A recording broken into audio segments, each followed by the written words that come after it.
这些最先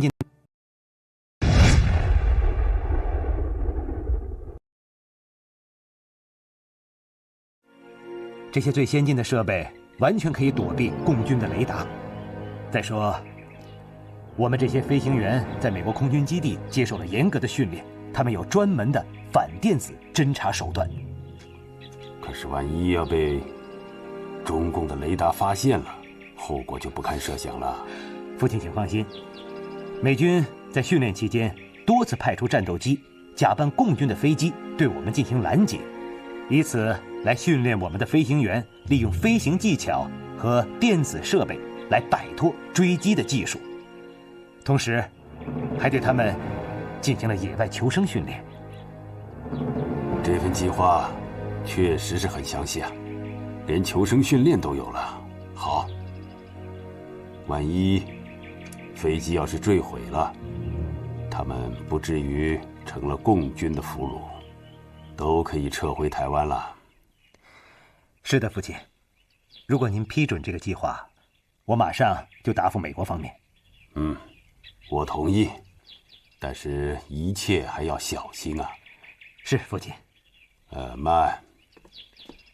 父亲还有何吩咐？这个计划的代号叫什么？代号暂时还没有拟定，但是我想美国方面他已经……先别管他们，我们这方面就叫飞龙计划吧。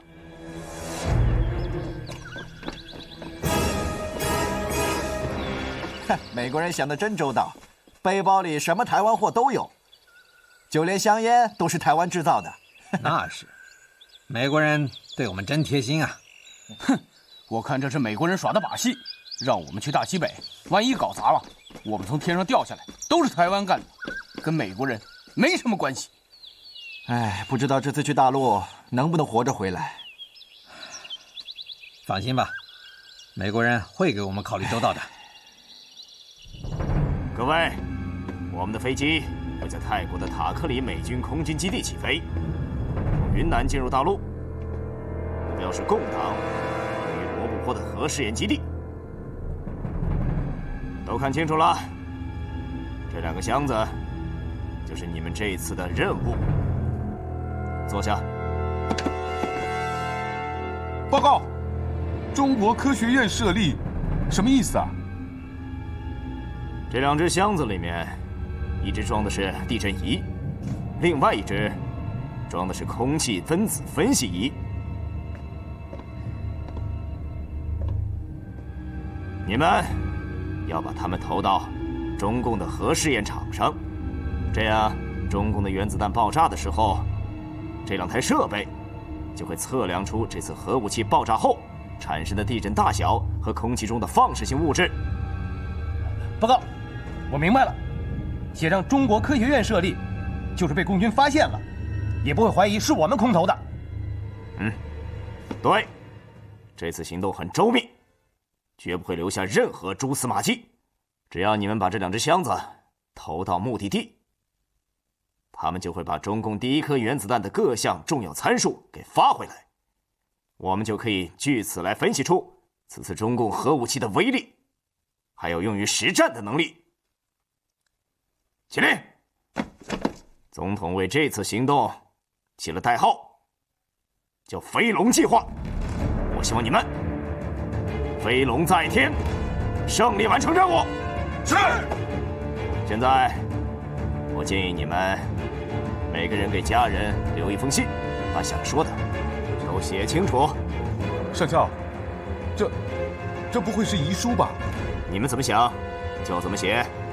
上校，可是我上有老下有小啊。好了，再说一次，把想说的都写在信里边。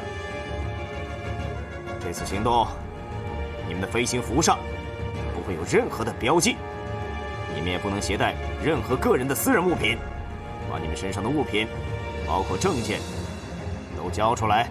我给你们10分钟时间，10分钟以后登机出发。是。这架没有任何标志的美军C-130运输机，从塔克里基地起飞，载着13名机组人员和2只箱子，以150米的超低空由云南侵入大陆境内，直飞大西北。经过近7个小时胆战心惊的飞行，这架间谍飞机终于到达核试验场上空，爬升到300米高度，急急忙忙投下了2只仪器箱子。为彻底消灭证据，美国人事先在降落伞上安装了小型爆炸装置，等这2只仪器箱降落后，装在降落伞上的炸药包自动引爆，将降落伞炸成碎片。美国的中央情报局和蒋介石怎么也没想到，他们冒险费了9牛2虎之力投下的这2只仪器箱，一开始工作就出现了信号衰弱的问题。最终，他们还是没有得到任何有用的数据和情报。10月13日夜，周恩来在钓鱼台6号楼找来新华社社长兼人民日报社总编辑吴冷西、外交部副部长乔冠华和中宣部副部长姚真，起草有关中国第1颗原子弹爆炸的中国政府声明、新闻公报和中共中央通知等文件。好了好了，终于完成任务了。几点了？哟，已经是凌晨2点了。要不要给总理送去啊？放心，这时候总理肯定没睡，他还等着我们的文件呢。哎，总理，大家还在忙啊？文件进行的怎么样啊？啊，总理，已经起草好了。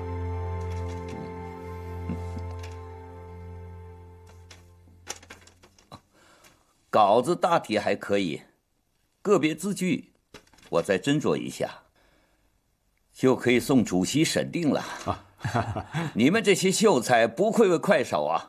现在我请你们每人吃1碗双黄蛋煮挂面，怎么样？总理啊，让你这么一说，我的口水都要流出来了。来，大家辛苦了，来，请吃吧。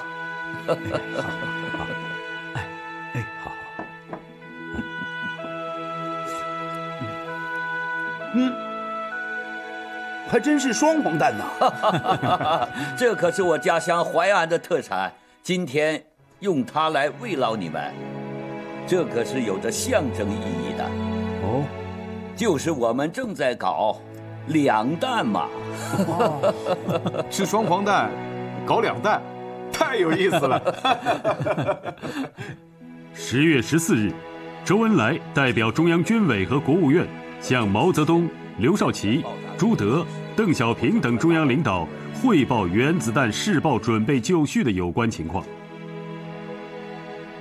张爱萍同志代表核试验委员会报告，建议我国第1颗原子弹试验的零时定为10月16日15时。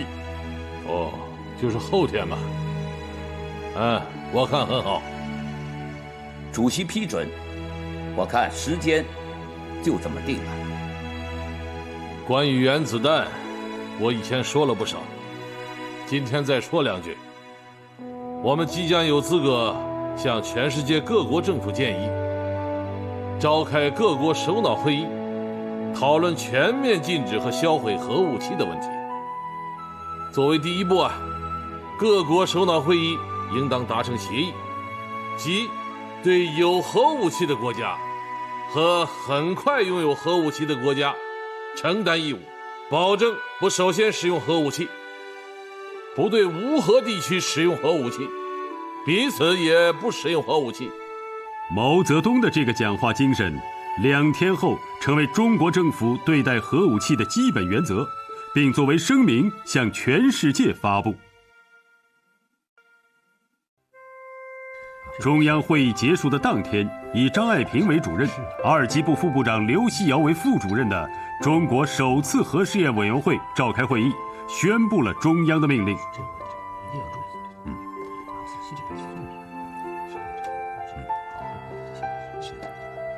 同志们，经过中央专委确定，并得到毛主席批准，原子弹试验的零时定为1964年10月16日15时。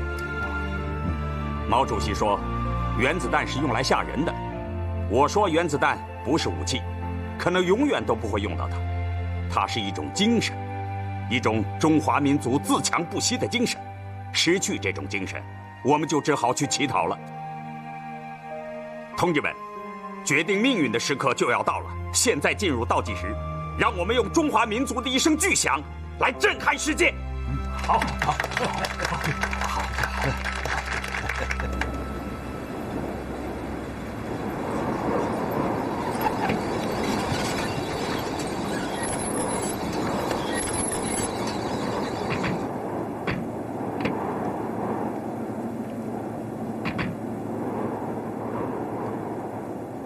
哎呀，真是太壮观了！就像当年我们打大战役的时候啊。何止是当年的大战役呀，连营千里，决胜在戈壁滩上，这样的阵势啊，老张，你这位身经百战的上将，我看你没经历过吧？那倒是啊，这一仗影响太大了，不光是对国内，对世界都有影响，可以说是一战定乾坤呐！啊！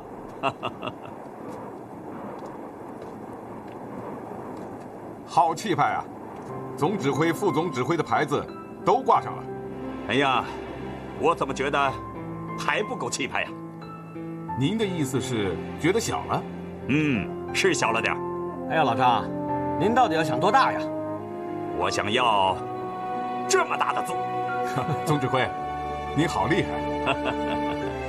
警卫员到，给我找张大字，我要写字。报告首长，纸和笔墨帐篷里都有。我张爱萍牛皮不厉害，而是我们的原子弹厉害呀！啊！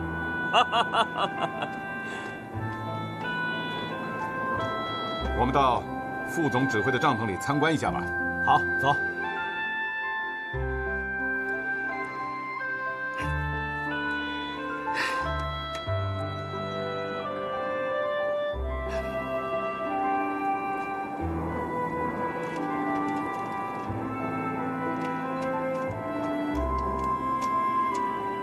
好啊，好一个响字啊！总指挥啊，这个响字怎么解释啊？我张爱萍这个地方就叫一个响字，我的帐篷就叫响，响彻云霄，响彻世界，响彻全人类啊！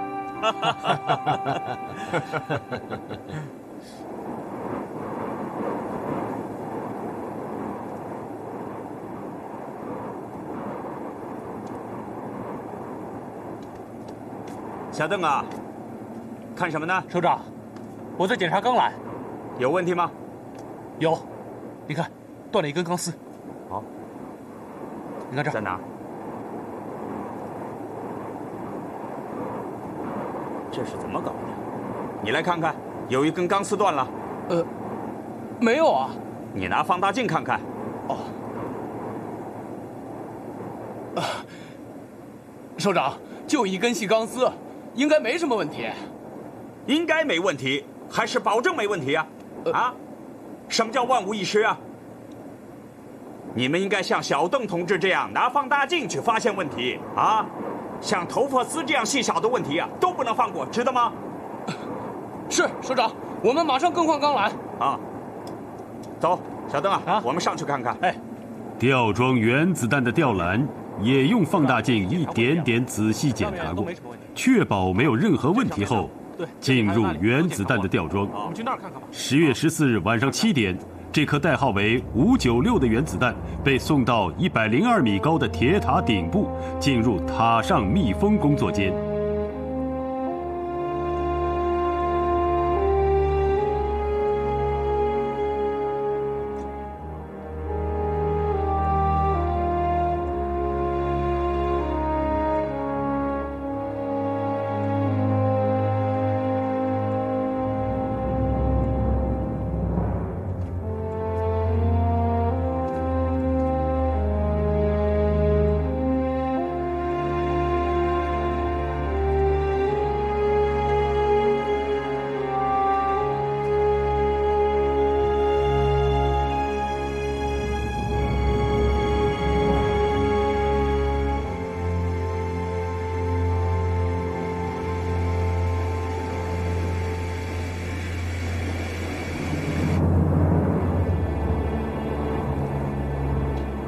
呀，我们的邱小姐今晚住进上房了。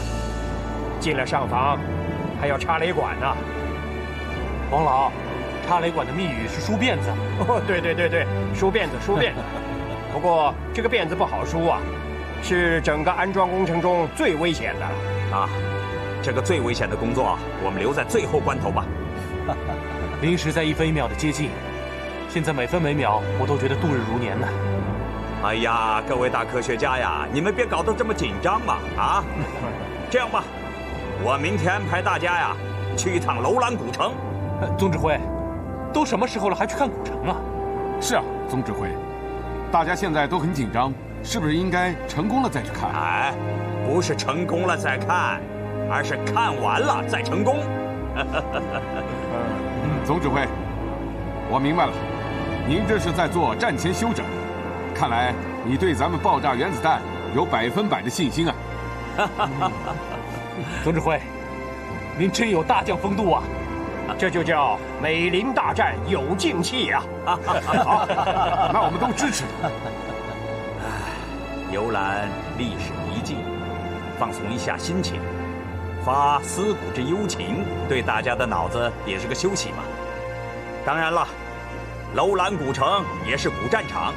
我们去凭吊一下古战场，对即将打响的战役必定有所启发呀！啊，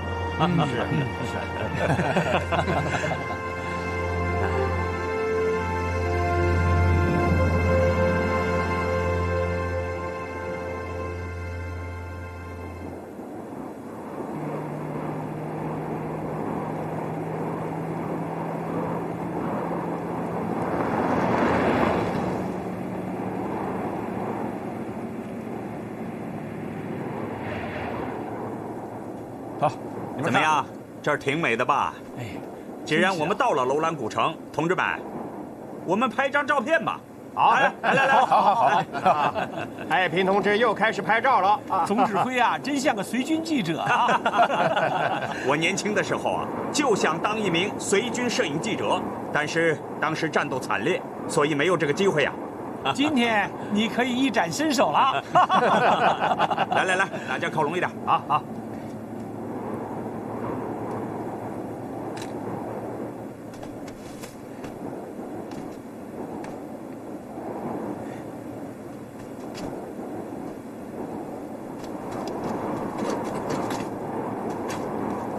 小邓啊，哎，王老找到啥宝贝了？一块化石。嚯，这是鱼化石吗？啊，这说明这里以前是大海啊。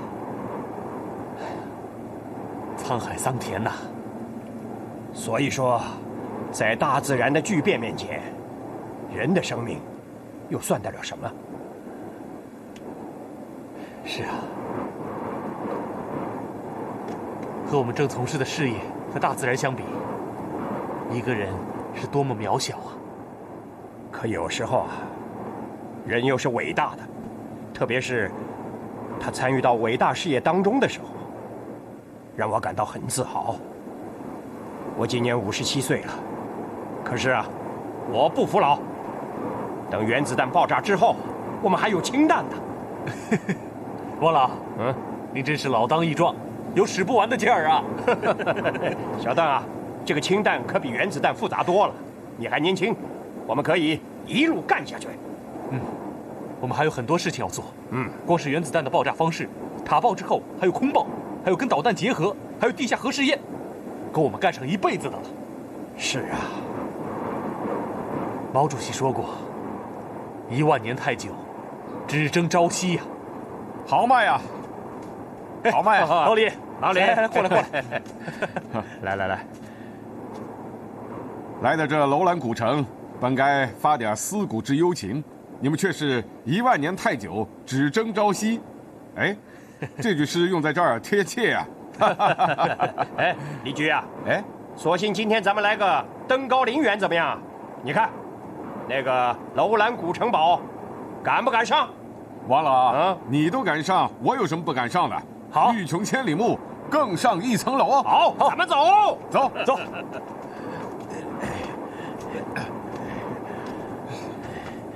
哎，王老，慢点。没事没事，上，就快到了。来，我扶着你啊。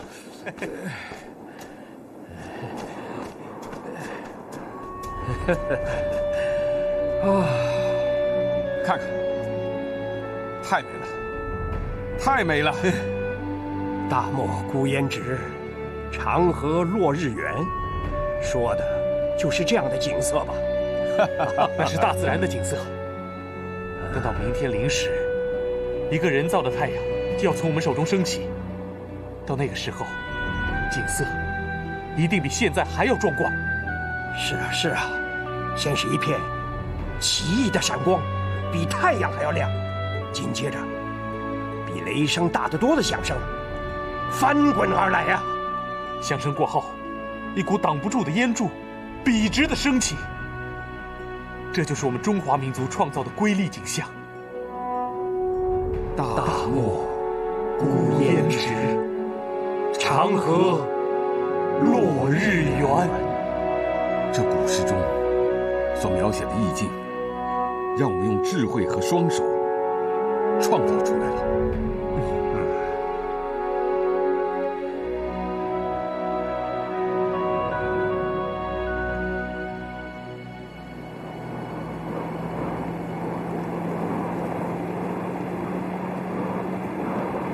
哎，负责核爆炸取样的飞机准备的怎么样了？已经准备好了，是经过改装的伊尔-12飞机。哦，改装情况怎么样？还算顺利，主要是飞行高度。原先伊尔-12正常飞行高度是6000米，核试验穿云取样要求飞到8000到10000米，改装以后的飞机已经达到了8500米。那好，我去坐飞机，看看能不能飞到8500米。这可不行。为什么？为什么？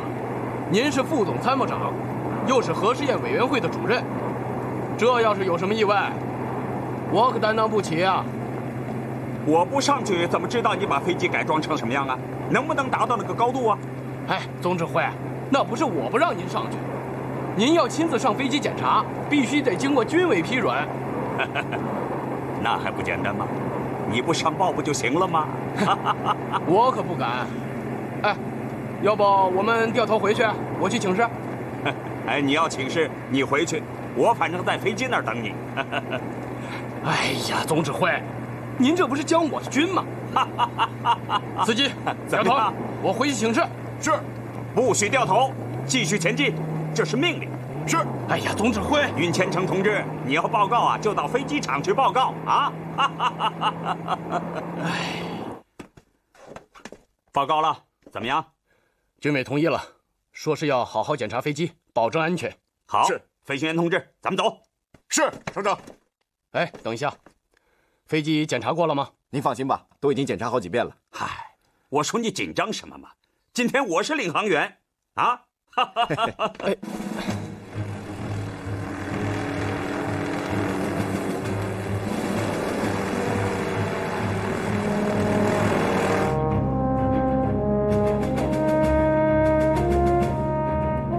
小同志，现在高度是多少？8500米。哦，好啊，8500米。首长，我说能飞到这个高度吧？8500米，再绕它一圈。是。穿云取样，到时候你们就这样飞过去。首长您放心，肯定没问题。绕它一圈，我心里就踏实多了。报告总指挥，596塔上安装和测试系统第3次检查都已完毕，安装质量符合试验要求，系统动作正常，接插雷管前的准备工作已经完成。好，我马上向总理报告。我是20号，请接82号。我是82号，20号请讲。邱小姐正在梳妆台，8点梳辫子。同意，一切按程序进行，0时前再给我来电话。是。总理指示，一切按程序进行。是。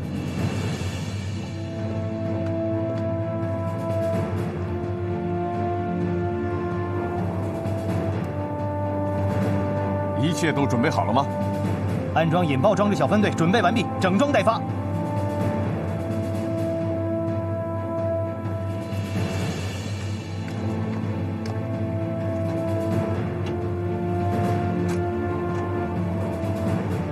好，等我离开之后，不准任何人进去，必须由我回来之后开门，明白吗？明白。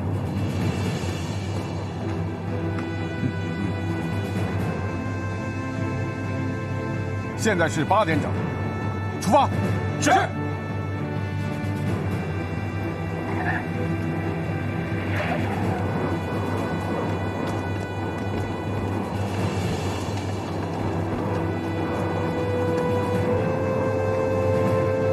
同志们，你们是去完成中国第1颗原子弹的最后安装工作。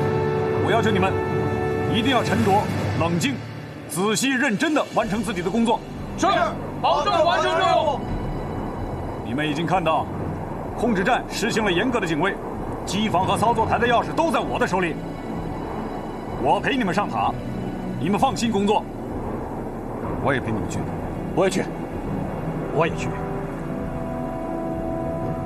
这样吧，陈东宽同志上去现场指挥，好，小邓和王老留下来，等雷管插好后再进行检查。老李啊，你让我上吧。以前试验的时候，都是我陪他们插雷管的呀。这次不行，你陪王老留下。老李，我也能上。都别争了，这是命令。老李，你别老下命令，插雷管太危险了，我要不亲眼看着，心里不踏实啊。你们在争什么呢？张同志，小邓和王老都争着要上去。596在青岛221出场的时候，彭怀武先生一再交代，这次要是不行，就是你们的雷管没插好，所以啊，我一定要上去。那不行，你呀，和王老的位置不在上面，你们2个不能上去。哎，斌同志，别说了，这也是我的命令，请你们服从。我是基地司令员，我有这个责任。我和李觉同志一起上。好，司令员同志和战士们在一起，我同意。就这么定了，我们上去了。走。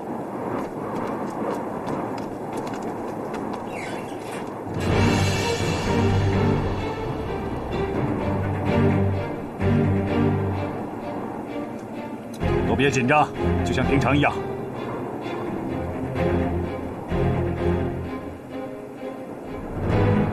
不要慌，慢慢来。首长，可以开始了吗？第1颗雷管开始。第1颗雷管。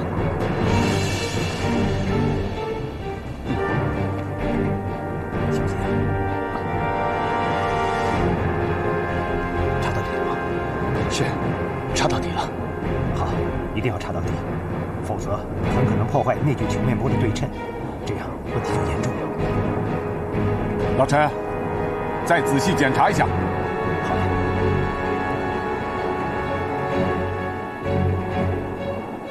第1颗雷管插完，接着插。擦擦汗。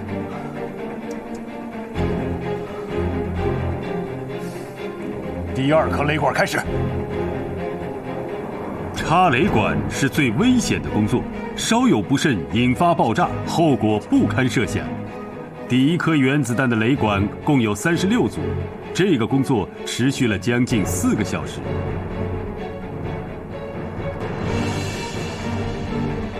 雷管已经插完了，最危险的工作已经完成。你们2个上去做最后的检查，不能有半点差错。记住，一定要仔细检查。是。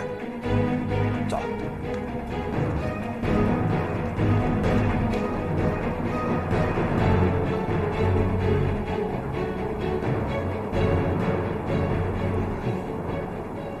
雷管全部插到位了，很好。我们的邱小姐终于梳妆打扮好了。小邓啊，最后看一眼咱们的试验场区吧。再过几个小时，这里就将彻底改变，有的将在瞬间的高温高压下化为气态，从此消失。是啊，连我们脚下这个铁塔，也要化成面条了。社长，您再仔细地检查一遍操作规程吧。好。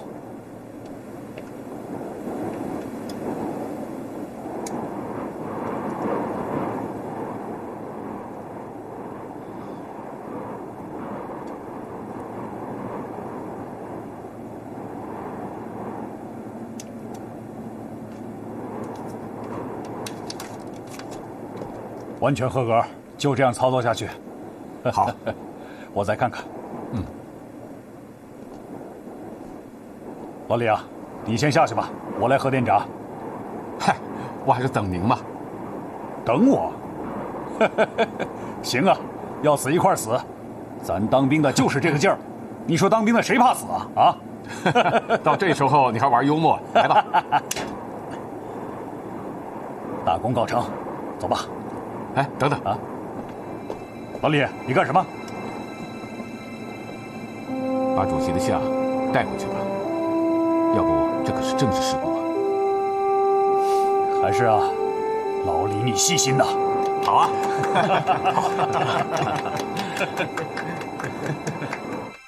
同志们，我们的所有工作都已经完成，大家再仔细想想，看看还有什么问题没有。一切都很正常，应该没有问题。于宇同志，没有。陈文宽、王干昌，没有，没有。小邓啊，小邓，总指挥，我在问你，有把握没有？说嘛，再过3个小时就要起爆了。你总得给我个话儿。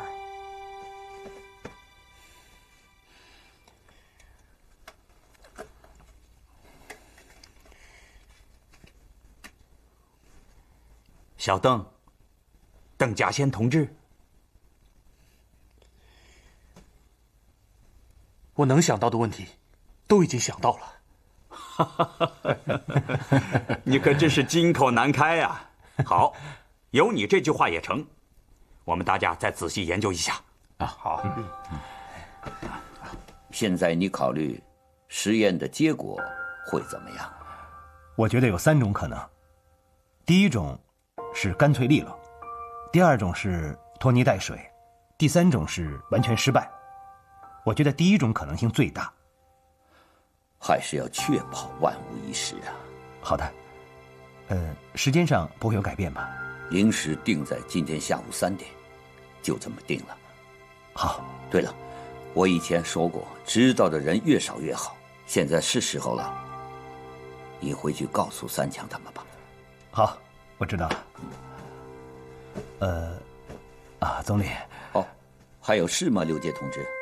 是这样，宋任穷同志调走的时候，他交代过我，说是爆炸原子弹的时候一定要告诉他。可以呀，宋任穷同志也是原子弹的功臣嘛。你可以打电话通知他，但必须保密啊。明白。刘杰啊，你告诉张爱萍和刘雪啊，如无特殊情况，不必再来往寝室了。临时后，不论情况如何，都请他们立刻同我直通1次电话。是，总理。老宋，我是刘杰呀。啊，是老刘啊。是不是有什么好消息要告诉我呀？老宋。要响了啊！要响了，要响了，就在今天下午。今天下午，你就等着好消息吧！啊，知道了，知道了，谢谢，谢谢。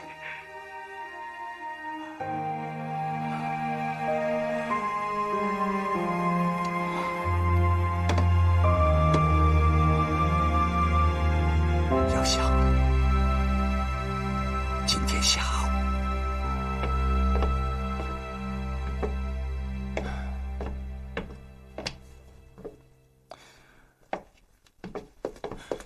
老刘，3强，我正要找你呢。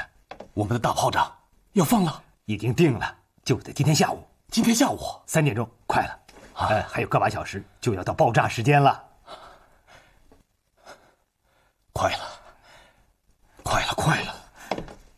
总理刚才找我去，询问我这次实验的结果会怎么样。总理也很担心呢。你怎么回答的？我说无非是3种可能啊。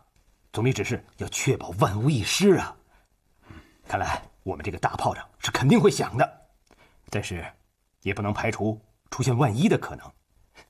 三强，你分析一下，有万分之几的可能会不响？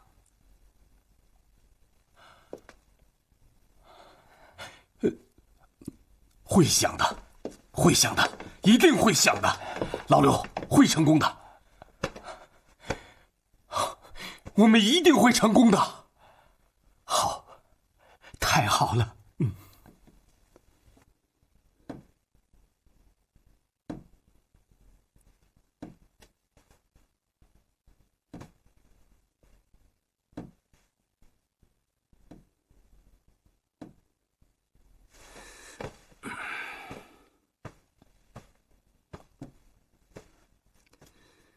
聂总啊，你这个身经百战的元帅，今天也沉不住气了。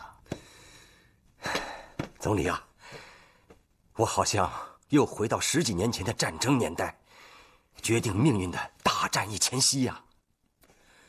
是啊，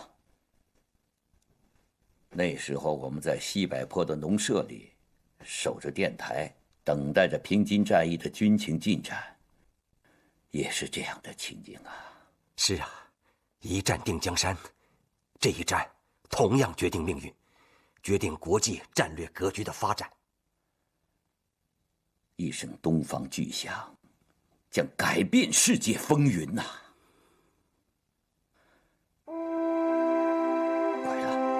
快了！10月16日14时30分，距离原子弹正式炸响半个小时。张爱萍再次直接跟周恩来通话。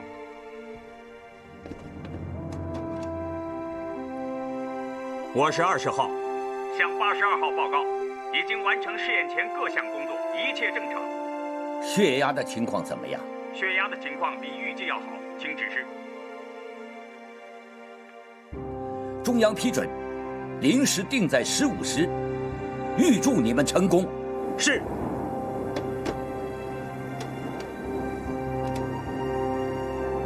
15时，准时起爆。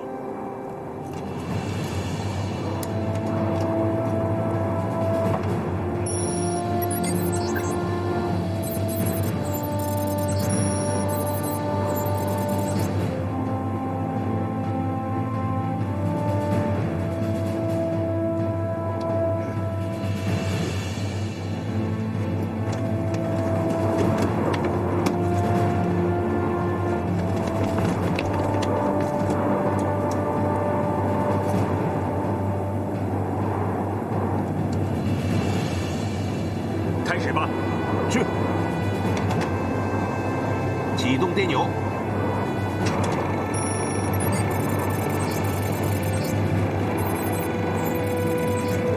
10、9、8、7、6、5、4、3、2、1，起爆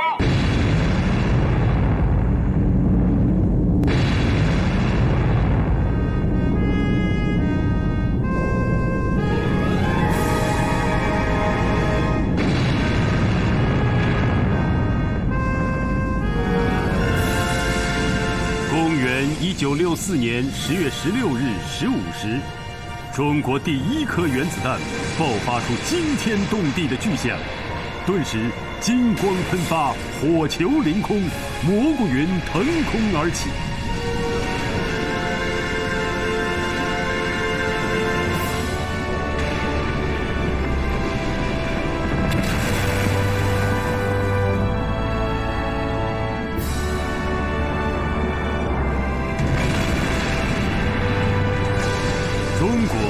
这个世界上最先发明火药的民族，终于向全世界再次证明了自己强大的生命力和创造力。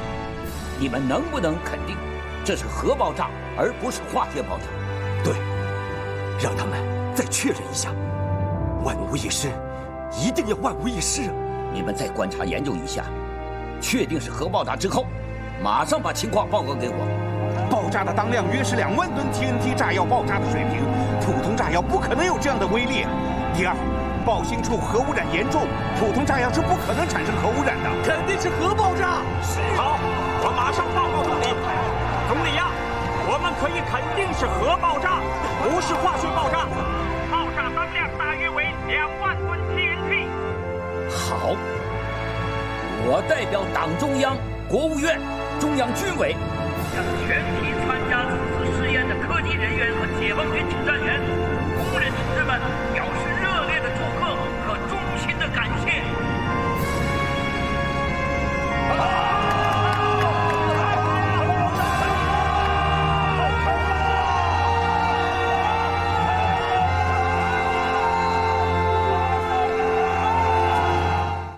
我代表党中央、国务院、中央军。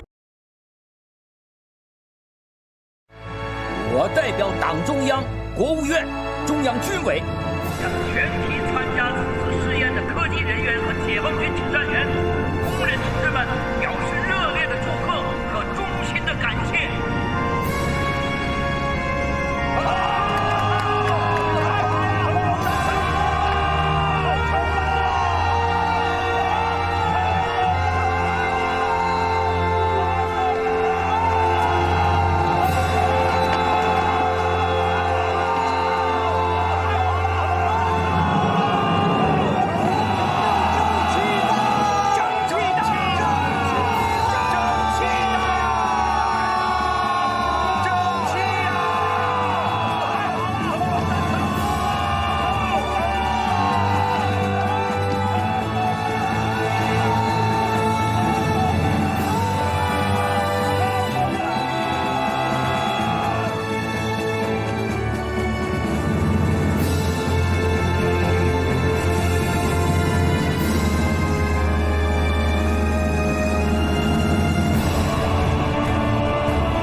主席，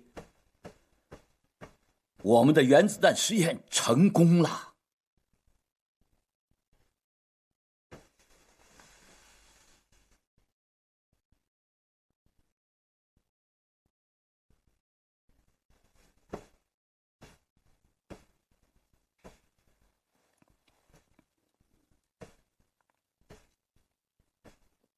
主席，原子弹爆炸的消息要不要马上公布出去？先搁一搁吧。是不是真的核爆炸？要查清楚。核爆炸已经确认没有问题。主席的意思是，这次试验将产生的影响太大了，我们要慎之又慎，同时听听各方面的反应。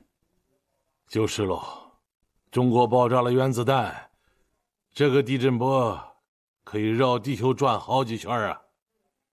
美国人、苏联人不都在密切关注吗？他们应该可以观察到的。主席真沉得住气呀！先由他们说出来嘛，这样我们就主动了。有些事情啊，他们先说了，效果更好嘛。我记得主席和赫鲁晓夫说过，我们的原子弹试验成功了，就发给他一个1吨重的大勋章。现在可能是拿不到喽。赫鲁晓夫下台了？正是，刚刚得到的消息，他被他的亲密战友们赶下台喽。赫鲁晓夫这个人多行不义，不得人心，下台是迟早的事情。哎，无可奈何花已开，无可奈何花落去。好啊，主席这2句诗说得好啊。无可奈何花已开，是说我国第1颗原子弹爆炸成功了，它是谁也阻挡不了的。无可奈何花落去，说的是赫鲁晓夫下台了，他的下台也是无可奈何的事，谁也阻挡不了啊。历史有时充满巧合，但还是有其必然性的。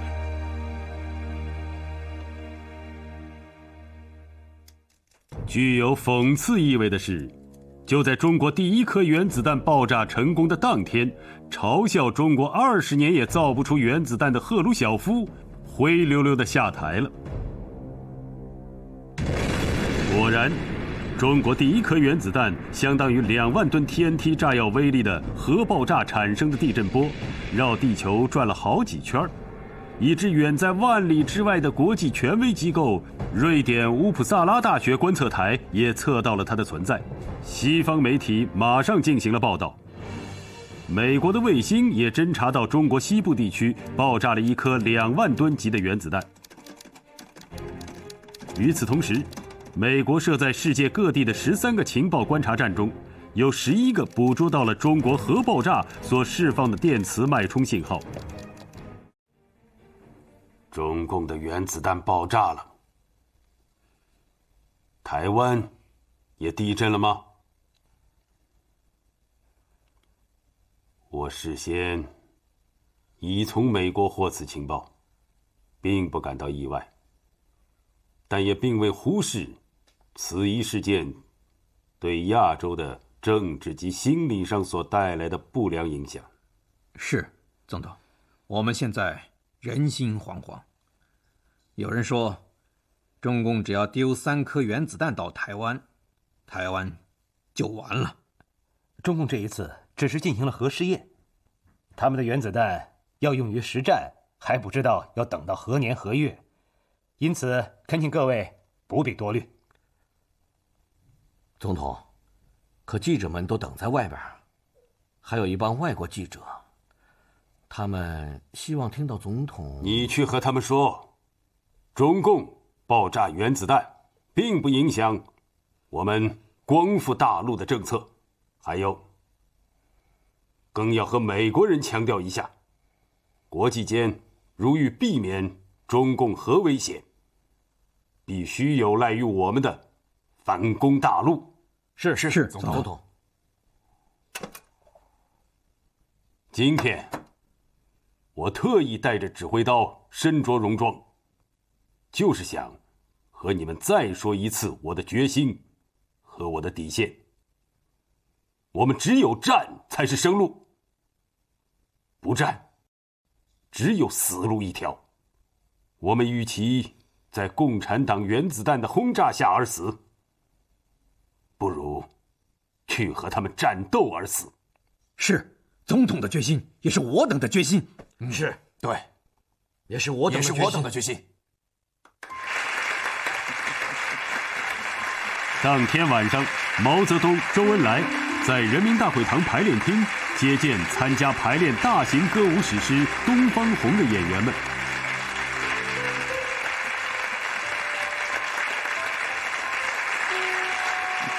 恩来，你提前宣布特大喜讯吧。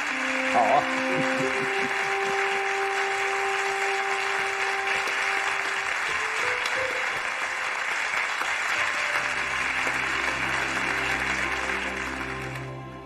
同志们，有一个特大的喜讯，我首先要在这里宣布。在宣布这个特大喜讯之前，我有一个要求，大家可以鼓掌，可以欢呼，可不要把地板跳塌了呀！同志们，今天下午3时，我国在西北大沙漠成功的爆炸了第1颗原子弹。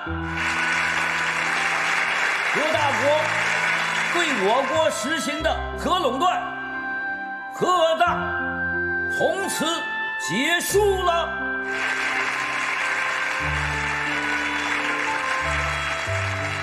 同志们，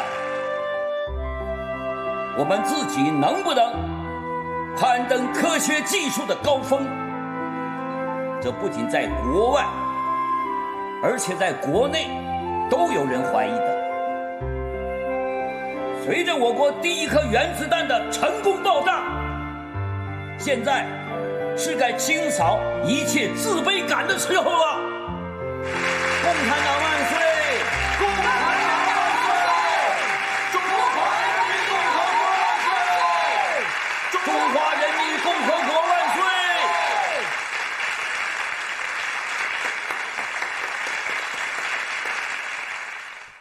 同志们，我们大家一起唱一首歌唱祖国，好不好啊？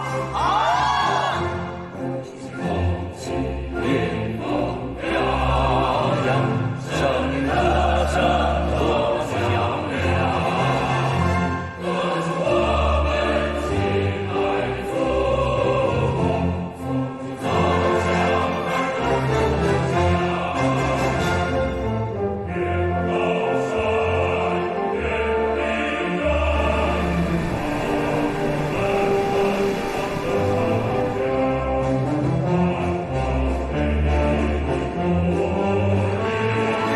越高山越迷人，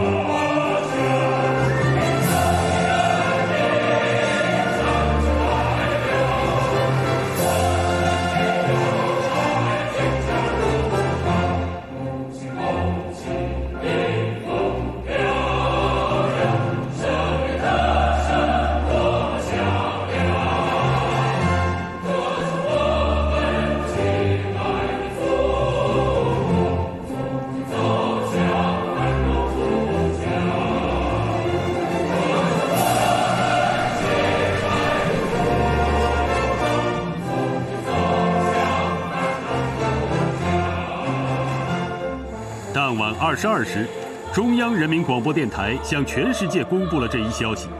人民日报随即在北京各处散发了套红大字的人民日报号外，号外上刊登了中国第1颗原子弹爆炸成功的新闻公报。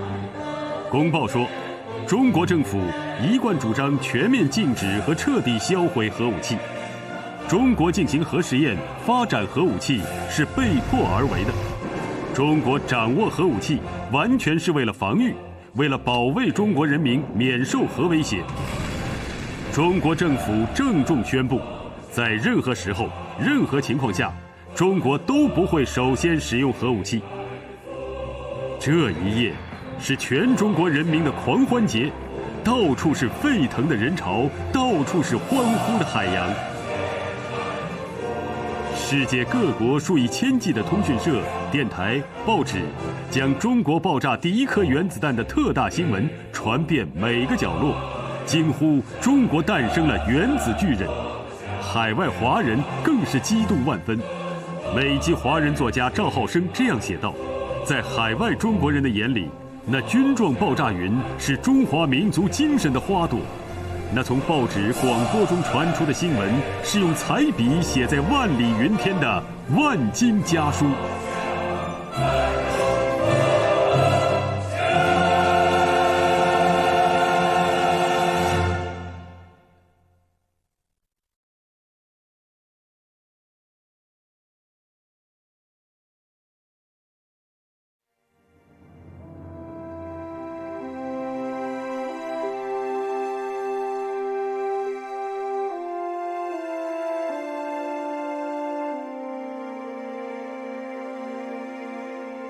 虎豹人间，曾伏虎，泪飞顿作，盆雨。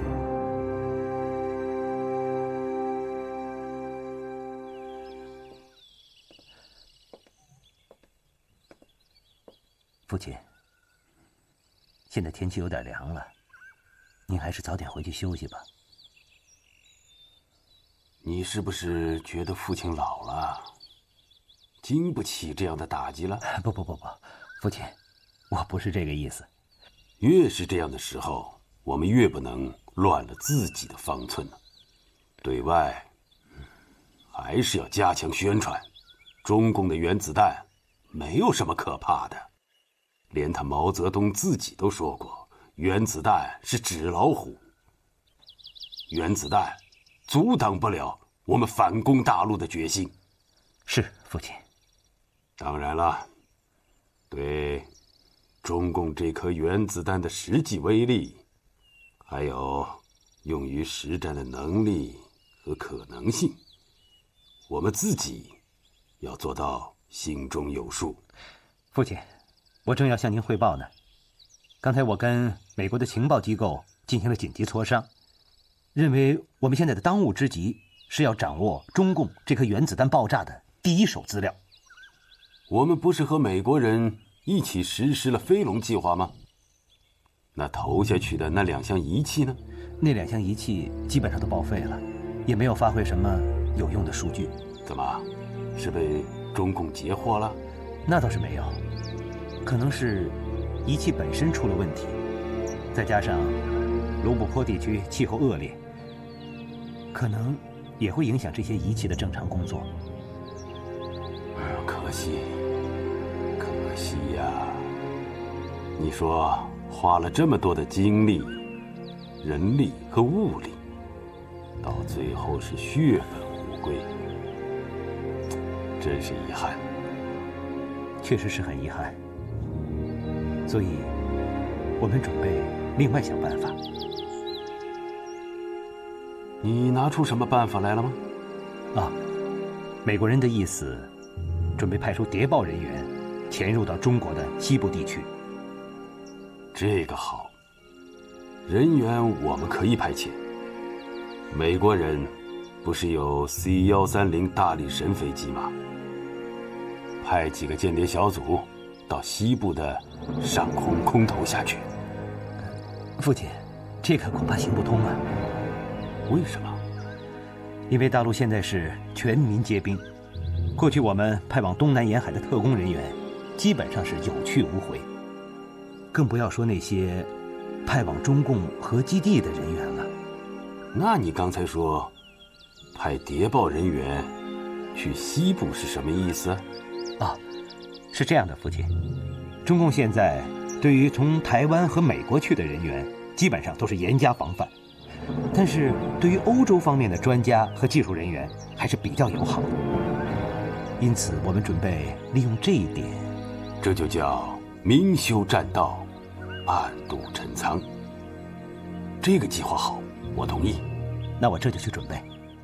哎呀，太好了，太好了！吉次兄你都看过了？看了，鼓舞人心呐！嘿，这声东方巨响，真是震撼世界啊！是啊，德宏兄，以前我们信奉科学救国，现在科学真让中国人站起来了。季次兄，你是中科院的副院长，你能不能给我透露一下，是谁有这么大本事把原子弹给搞出来了？全国人民都得感谢他呀！你呀，还问我？你应该问问你的女婿。此话怎讲？你刚才说要感谢呀，你赶紧给你女婿准备点奖品，他可是这颗原子弹理论设计的总设计师啊！稼先，嘿嘿，哎呀！我说他这个保密工作做得这么好，我们是一点都不知道啊。中央有规定，上不告父母，下不告妻儿啊！了不起呀！是啊，我就知道稼先能做出一番事业，没想到这么惊天动地呀！我就得祝贺你老兄得了个好女婿。那是啊，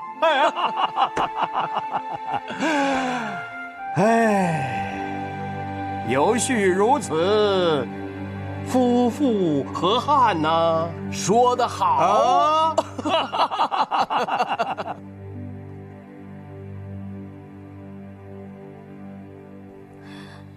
西西，你在看什么呢？人民日报号外，中国爆炸了第一颗原子弹。啊？什么？妈，来，慢点。来，躺着说啊。原子弹爆炸了，在哪儿啊？在中国西北地区。西北地区？稼先不是也在西北地区吗？他一直瞒着我。我知道他在为国家做一件大事情。他是学核物理的，这事儿八成跟他有关。西西，你说是吗？妈，稼先他从来都没有告诉过我他的工作情况，我也不好猜。稼先这孩子，妈，您别太激动了。妈，您刚做了大手术。妈，来，躺下。来，妈。西西啊，妈是哮喘住的院，怎么就病得这么厉害啊？妈白天晚上的想你，想得都睡不着觉，病情越来越严重，最后发展到肺不张的地步，只好开刀动了大手术。他现在身体极度虚弱，他还一直在念叨你，显然是在等你回来。我常年在外，让妈替我操心了。妈老是问我，稼先到底干的是什么工作呀？我都没办法跟他解释，我们谁都不知道。妈现在病到这个程度，我怕。稼先，我觉得你应该告诉他。西西，我不能说，这是纪律。我知道这是纪律，但是你看看妈现在这个样子，你就真的忍心吗？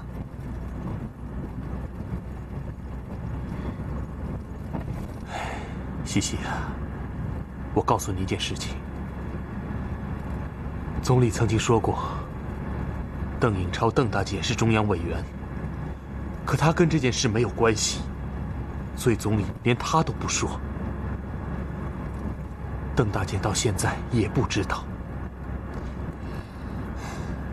西西啊，我对不起你，也对不起妈。对你们，我是应该没有任何秘密的。可这件事情不是我个人的秘密，是组织的秘密，是国家的秘密。好了，稼先，我理解你。待会儿到了医院，你可千万别让妈太激动了。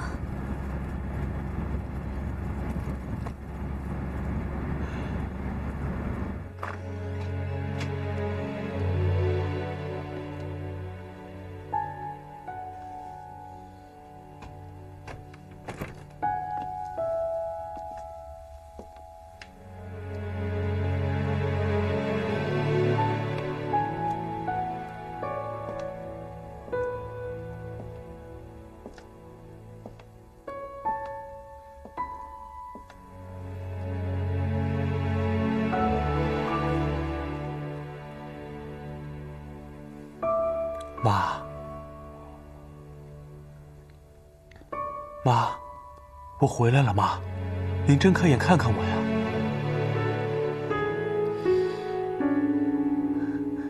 稼先，妈，我的稼先，终于回来了。回来了，回来了。稼先，能告诉妈妈吗？对不起，妈。傻孩子，妈已经猜出来了。嘉欣，好样的，你们成功了。是的，妈，我们成功了，我们成功了。怎么不早告诉妈？告诉妈你的工作呀？我知道，这是纪律。妈不是责怪你，妈是为有你这样的孩子感到自豪啊，感到骄傲。妈，我不能在你身边照顾你，是我不孝。自古忠孝难两全，你为国尽忠，就是对妈最大的孝顺。妈高兴都来不及呢。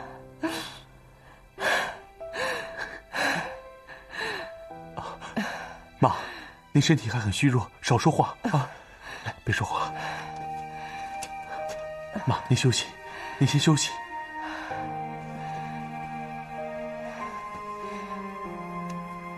嘉欣，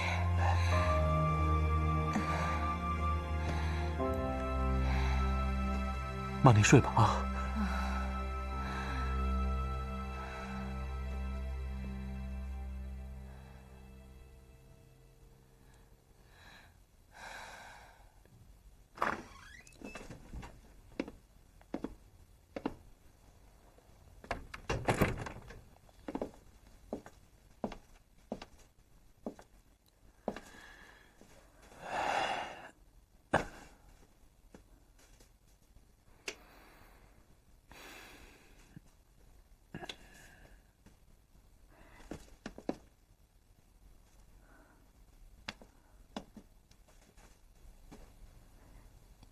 嘉欣，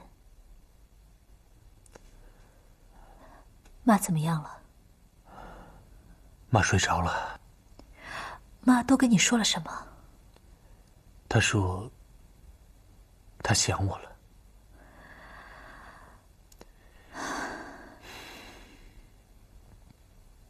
嘉欣，我看你也累了，你先回去休息一会儿吧。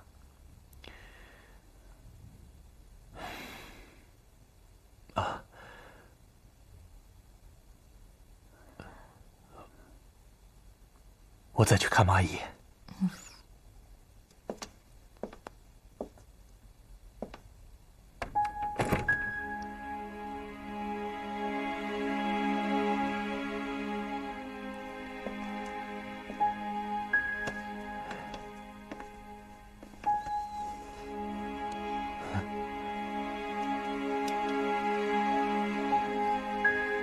妈的手怎么是凉的？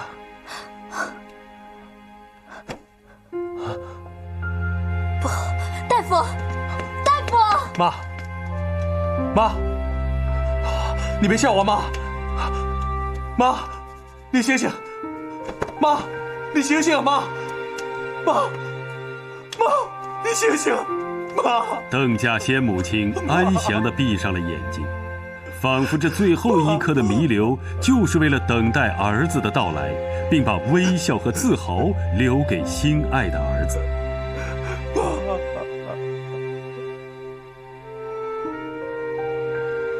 妈，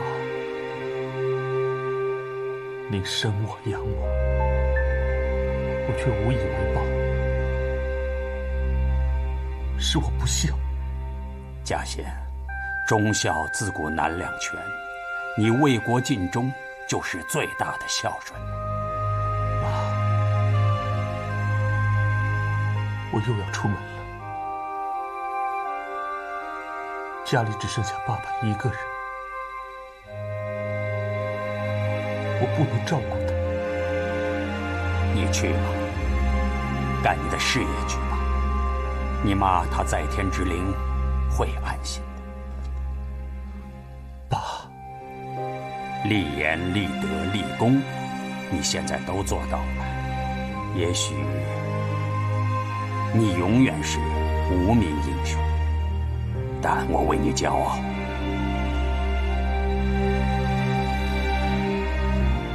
爸，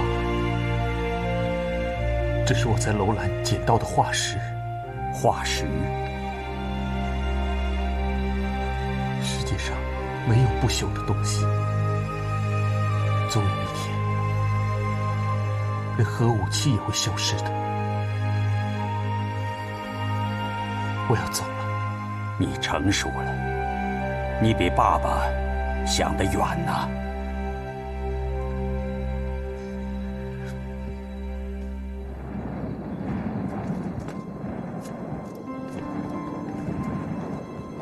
云玉同志啊，你看这石头都烧化了。是啊，亮光光的，烧得像琉璃一样啊，还真漂亮啊！你看，还真是鬼斧神工啊！啊，古人有点石成金的说法，我看从来没有人做到，今天我们做到了，这是一种标志啊，我们中国人精神力量的标志。啊，爱萍同志啊，你这么一说呀，倒真有意思了。那捡2块回去收藏，留个纪念多捡几块，怎么样？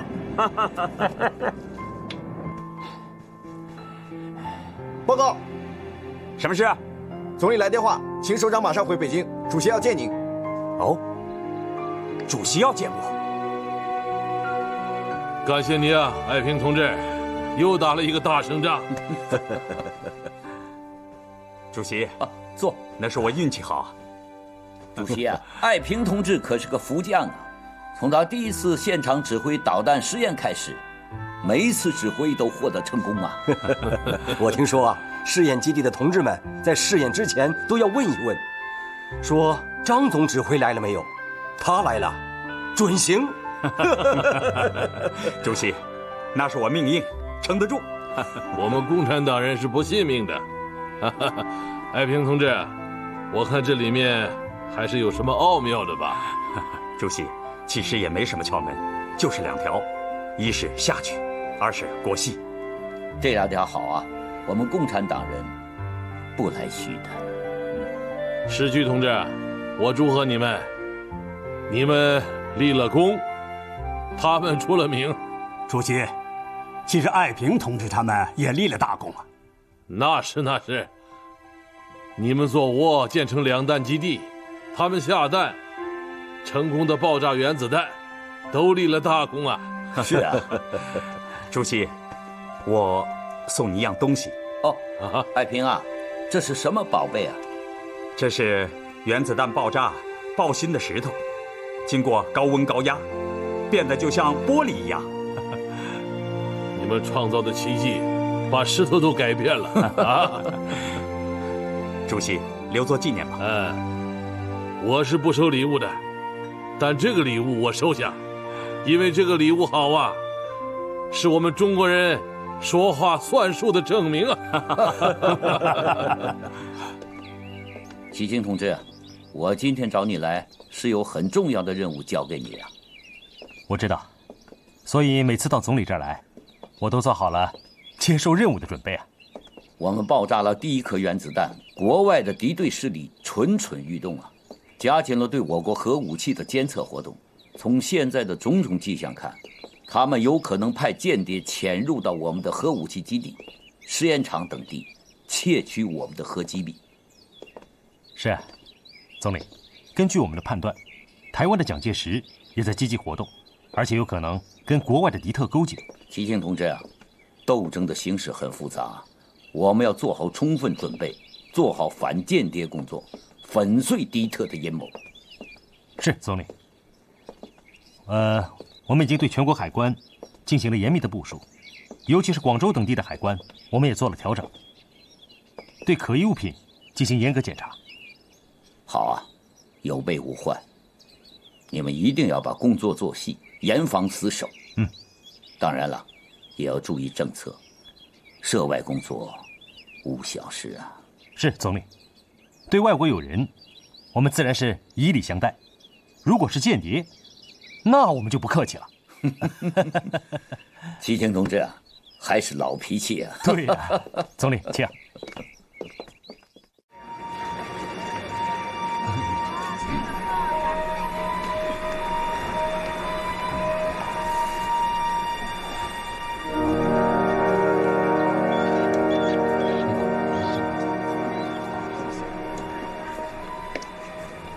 先生你好。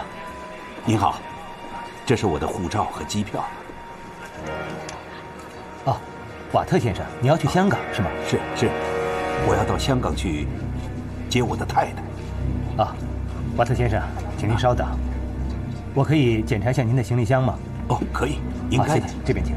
好。老鼠？是老鼠。瓦特先生，这老鼠……哦，我夫人喜欢养小宠物，我这是送给我夫人的礼物。拿老鼠当宠物？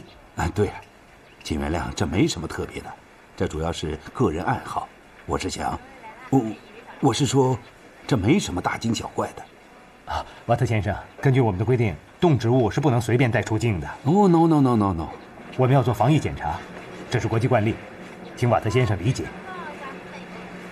那好吧，请您快一点，不要误了我的飞机。好的，请稍等。啊。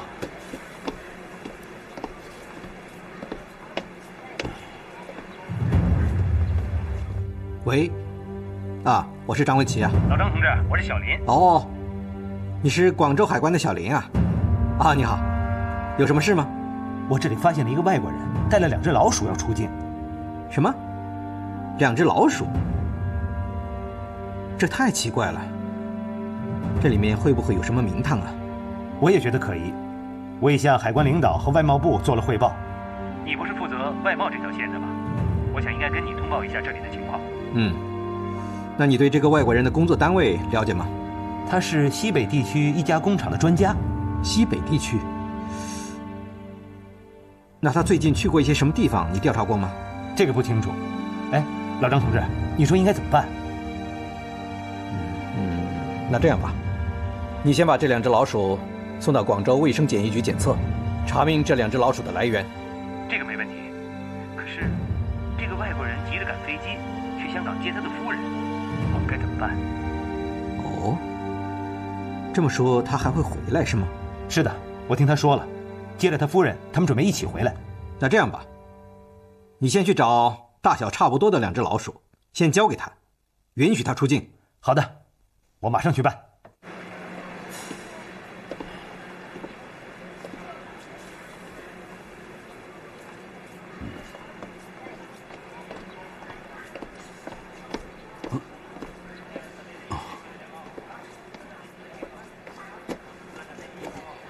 瓦特先生，这2只老鼠我们检查过了，没有问题，你看一下吧。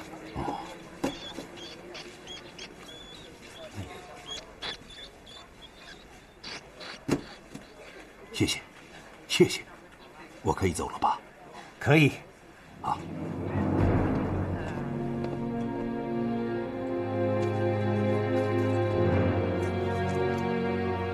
怎么样？这2只老鼠身上沾染有不同的放射性物质。不同的放射性物质？你确定吗？确定，而且这种放射性物质不是一般的放射源。这里面一定大有名堂。这样吧，我先把这2只老鼠送到北京，再做进一步的检测。好的。杨部长，这2只老鼠身上的放射性物质摸清了。哦，接着说。它跟我国西北爆炸的原子弹的放射数据是一样的。确定无疑吗？确定无疑。好狡猾的家伙呀！他们想用老鼠来窃取我们的核机密。是啊，看来这个瓦特是个特务啊。还让总理给猜着了。这些敌特为了获取我核武器的机密，就像老鼠一样，纷纷出动了。杨部长，那我们下一步该怎么办？瓦特的情况你摸清了没有？都已经摸清楚了，他已经接了夫人回到了内地。据外交部那边说，他已经提出了申请，过几天他夫人先回香港，他随后也到香港，和夫人一起度假。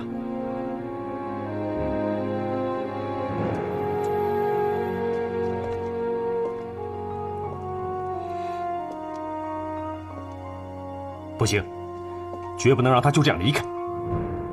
我感觉，除了这2只老鼠，瓦特的身上很有可能还藏着更重要的情报。可是我们贸然把他扣下，弄不好会引发外交风波啊！是啊，这也正是我担心的。关键是找出瓦特从事间谍活动的直接证据。大使先生，中共核爆的成功，已经给亚洲各国人民在心理上造成了重大而深远的心理冲击。各国对中国的态度也将因此而改变。总统先生，请说得具体一点。就拿台湾来说，现在大街小巷都在相传，中共只要用3个小小的炸弹，就可以相继地摧毁高雄、基隆和台北。啊，你们对中共拥有核武器感到不安。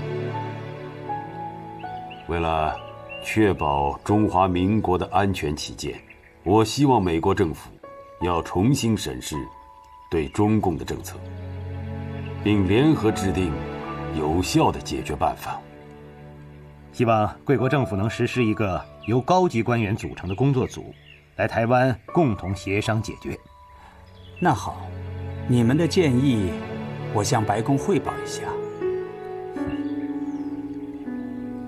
我直言不讳地说，贵国政府一直以美国的核威慑将是防御中共核武器的最大保证来安慰台湾。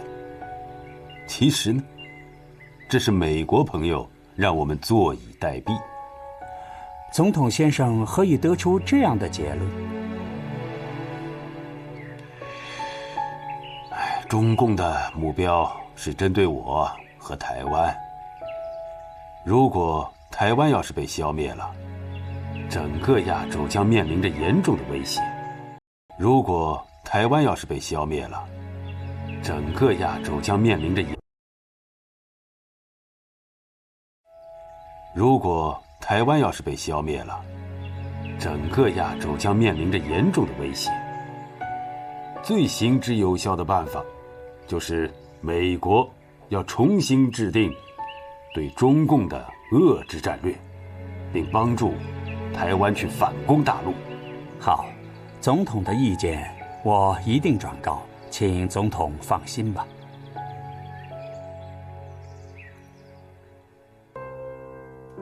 我国的原子弹成功爆炸以后，西方的反华舆论很有意思啊，说什么中国是有弹没枪，有了原子弹也没用，无法把原子弹投射出去。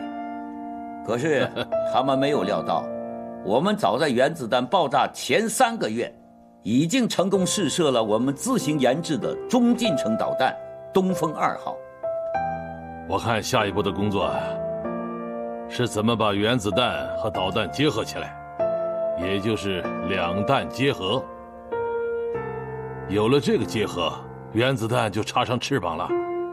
这件事还是由聂荣臻同志负责，五院会同2机部一起攻关，组成2弹结合小组。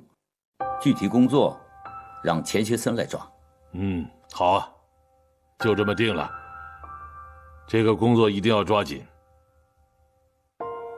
还有啊，我们原子弹有了，氢弹要不要有啊？这个问题也要尽早解决。主席放心，氢弹的问题，钱三强他们早有所考虑，已经有一个小组在先期进行氢弹方面的研究，未雨绸缪。好，研制氢弹的力量可以加强吗？我安排组织一下，马上上马。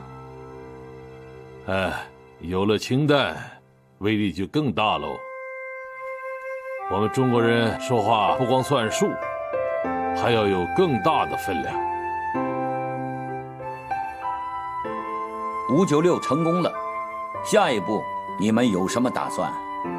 总理啊，下一步就是原子弹的武器化和实用化了。西瑶同志啊，我不是问这个，我说的是氢弹。氢弹？是啊，氢弹。这，总理啊，它可比搞原子弹要复杂得多呀。正因为氢弹技术比原子弹更复杂，威力更大，所以我们才更要加快氢弹研制的步伐。当我们还没有原子弹的时候，人家耻笑我们20年也造不出来。现在我们有了原子弹，人家又说我们有原子弹不算什么，距离有氢弹、洲际导弹还很遥远。总之，人家就是看不起我们中国嘛。是啊，我听到一些西方国家的报道，他们说我们是有弹没枪。我们中国人要争这口气呀！氢弹技术、运载技术当然比较复杂，但是我们一定会掌握的。西瑶同志，氢弹的事你们抓紧吧。是，总理。贾先同志啊，你们对第一颗原子弹理论的总体设计工作，实际上不足4年就完成了。从开始摸索到拿出方案，你们公关之神速，使得西方某些权威人士瞠目结舌。这个都是大家的功劳。小邓啊，你带领的这支年轻队伍了不起啊！从什么都不懂开始学习，终于掌握了原子世界的奥秘。是啊，这帮年轻人很有活力，有朝气，而且很团结，就像一家人一样。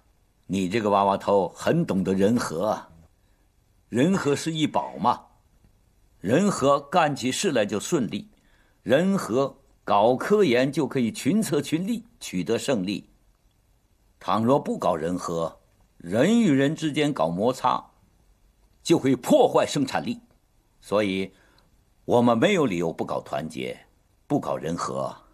总理，我回去之后就把您的指示传达给大家。好，我们接着谈氢弹。现在要把你们搞原子弹设计的这股力量投进去。在西方，他们搞原子弹、氢弹、中子弹的人是不同的科学家组成的不同的队伍，而我们国家却是固定你们这一批科学家连续攻关，一个是裂变，一个是聚变，也就是说，一个是打碎，而另一个却是合并，两类根本不同的化学公式，偏偏要由你们一支理论队伍来搞，真是难为你们了。请总理放心，原子弹我们可以搞出来，这氢弹我们也一定可以把它搞出来。好啊，我知道你这个娃娃头是有大将风度的。氢弹的理论设计也由你来领军。是。哦，那个氢弹理论班子的情况怎么样？总理，俞敏、黄子洽他们那个氢核小组工作很努力，已经取得了一些成绩。两个班子是不是要合在一起呀？合在一起好，可以集中力量。好，那就定下来了。贾先同志啊，从原子弹到氢弹，你一口气干下去。是，总理。老俞，老邓，哎呀，老俞啊，老邓啊，得把你盼来了。不久后，俞敏出任理论部副主任，成为邓稼先的得力助手。日后，他们两人在氢弹研制中都做出了极其重要的贡献。美国方面已经婉言地谢绝了我去访美的请求。我和克莱恩的会谈实际上没有任何意义。美国人前怕狼后怕虎，牺牲的都是我们的利益。看来台湾这个砝码在美国人的眼里越来越轻了。可是美国人对获取中共核武器研制的情报还是不惜任何代价的。中共这颗原子弹的技术据说已经超过了美国人的预计，他们心里感到很紧张。在这方面，你们的进展如何？这方面的工作是由叶局长具体负责的。叶局长，你向总统汇报一下。是，报告总统。美国通过欧洲派驻大陆专家潜入到西部核试验基地，不久就会有情报送过来。欧洲的情报专家？啊，这样，中共就不易对他们察觉了。是啊，我们即使露出一些蛛丝马迹，他们也不敢贸然下手，因为这会引起外交风波，对他们很不利啊。你们要抓紧与美方的紧密合作，一有这方面的秘密，一定要搞到手。对中共核武器研制的进展，你们一定要做到心中有数。杨部长，有情况哦，是不是瓦特夫人？对，瓦特夫人要去香港了。那瓦特呢？他没有一起去吗？据外交部那边过来的消息说，他也准备去。一起去？张文琪同志，不管你想出什么办法，一定要拖住他。拖住他？万一让他起了疑心怎么办？这个人不是工作挺积极，而且表面上对我们挺友好的吗？你就让他们单位给他做做工作，就说厂子里需要，让他多留几天，让他爱人先去香港嘛。杨部长的意思是，我们一定要找到证据，这样一来，瓦特有可能把窃取的情报让他夫人带出去。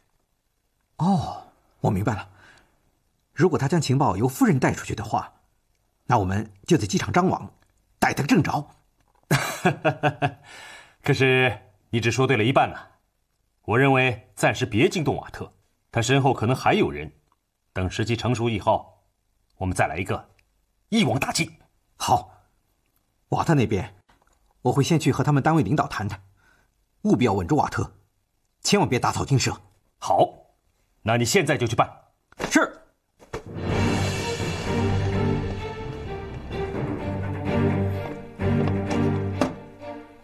喂，给我接总理办公室。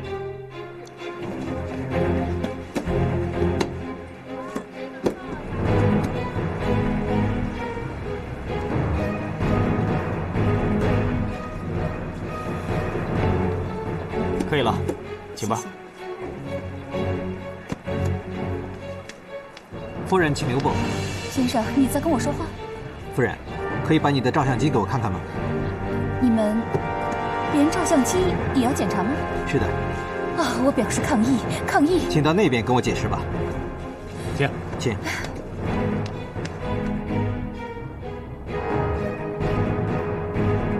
天哪！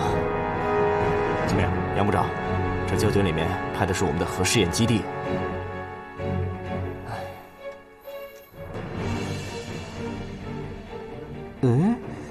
我好像看不出什么名堂啊。这些胶卷啊，是要经过特殊的拼接才能看出来。这地方是我们的核试验基地，这个地方是我们基地的机场。好家伙，这个瓦特表面上看来是个专家，可实际上是个训练有素的间谍，一条大鱼啊。现在还不能够肯定是瓦特一个人所为，我们要沉住气，谁是真正的大鱼，总会浮出水面的。杨部长，那万一瓦特发现他夫人被我们抓起来了，该怎么办呢？这也是我考虑到的。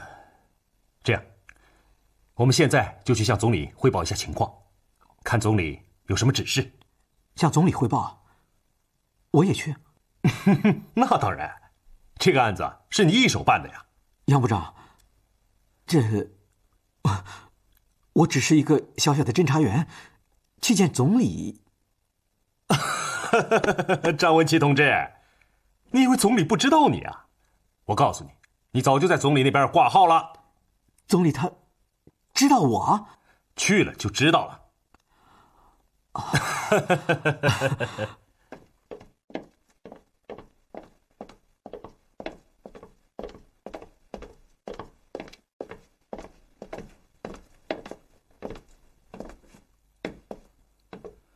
请进。总理。哦，杨七清同志啊。总理，这是张文琪同志。张文琪同志，你很年轻嘛。总理，我不要紧张，来坐。啊，是，坐吧。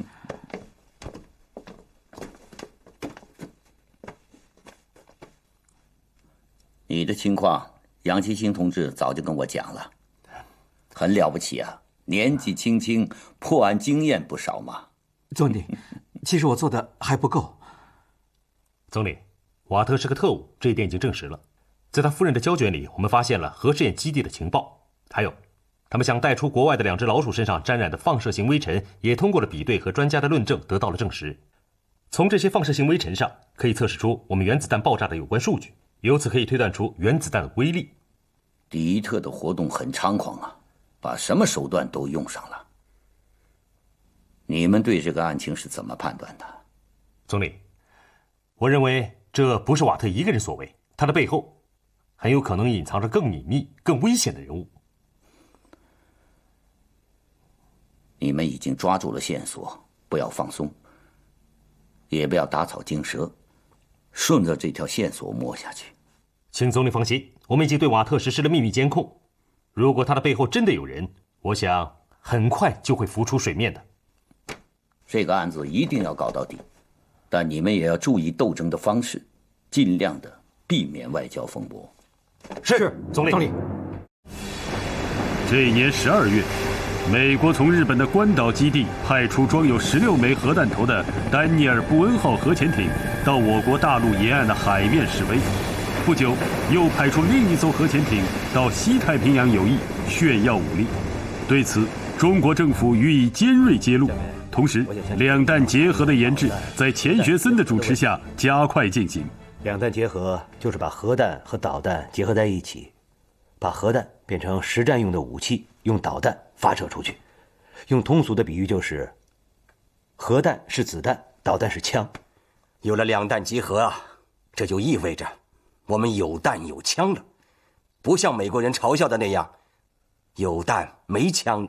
是啊，核弹只有装在导弹上才具有战略意义，但是具体做起来难度不小啊。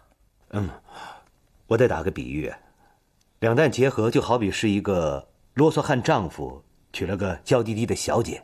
哦，学森同志，你这话很有意思，能再解释一下吗？导弹这个东西很复杂，起飞前要有起束、粗苗、垂直测试，还有燃料加注、精苗等等一系列的啰嗦事儿。而原子弹呢，是个怕冷、怕热、怕潮、怕震动、怕过载、怕冲击、怕静电、怕雷电的娇小姐。没错，一个是啰嗦汉，一个是娇小姐，哈哈。还有，原子弹和导弹是分别由两个不同的部门研制的，他们互相之间不了解，所以要让他们结合在一起，这个联姻的难度就特别大。是啊，导弹和原子弹是有一个从恋爱到结婚，从相识到结合的复杂过程，我们要做大量的工作。好，我就是要做啰嗦汉和娇小姐的介绍人，硬把他们凑合在一起，欢欢喜喜拜天地。我要当他们的证婚人，给历史做一个见证。不要怕美国人说我们只是有弹没枪，我们就是要弹好枪好，打出一朵漂亮的有声有色的蘑菇云来。爱民同志啊，你这个介绍人、证婚人当得好啊！聂总和爱萍同志信心百倍，我们一定齐心协力啊！我再说两句，两弹结合是一个非同小可的事情，我们一定要把困难想在前头。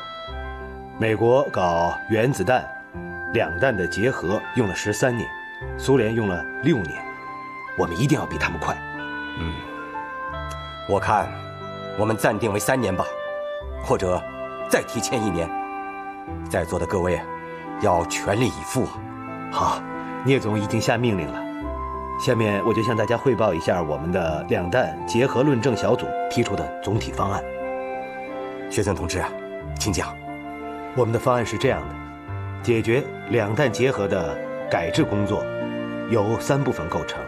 第一，是对东风2号导弹的适应性改进；第二，是对原子弹弹头的适应性改进；第三是两弹结合的全面配套和协调。请聂总过目。薛森同志啊，你办事效率之高，我是最清楚的。但是这一次两弹结合的论证方案提交之快，完全出乎我的预料啊！简直是惊人的速度啊！这都是让美国人逼的，他们不是总是说我们有弹无枪吗？那我们就尽快的把枪和弹配套起来，造出两弹结合的核导弹，让他们瞧瞧。好，有你这句话，我看我们的核导弹马上就会造出来。不过刚才大家都说了，技术难度很大，大家要有思想准备。我前面说的都是一些比喻，落实到技术上，关键是要解决3个关口。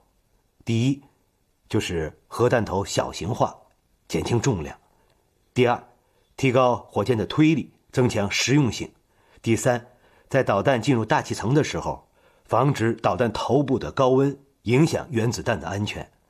我们前面已经有了成功的经验，相信很快就能够攻破难关。薛森同志啊，中央决定以5院为基础，成立导弹工业部，对外称7级部，由王炳章同志担任部长，由你任副部长。你肩上的担子更重了。只要能让国家的导弹事业有了新的飞跃，担子再重、再苦、再累，我都愿意。好。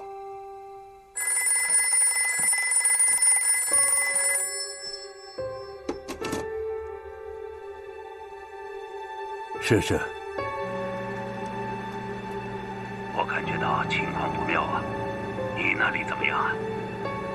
我这边风声也很紧了，这样下去，早晚要出事儿啊。哦，好，我们都尽快的离境，我在北京等你。就这样，再见。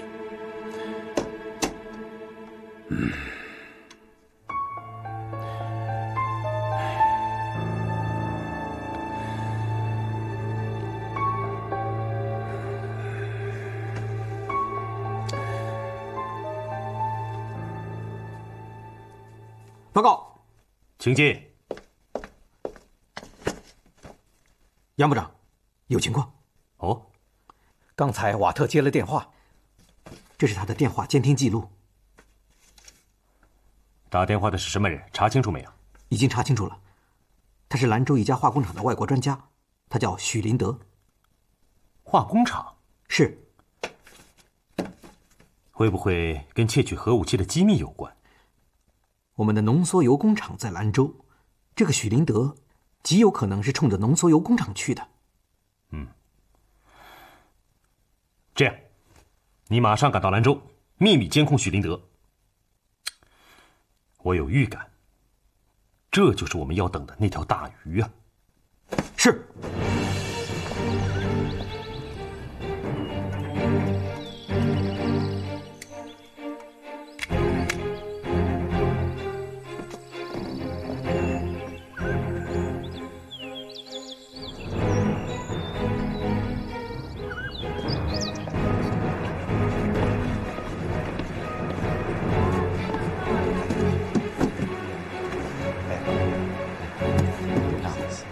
下一个，来，我这个要一个。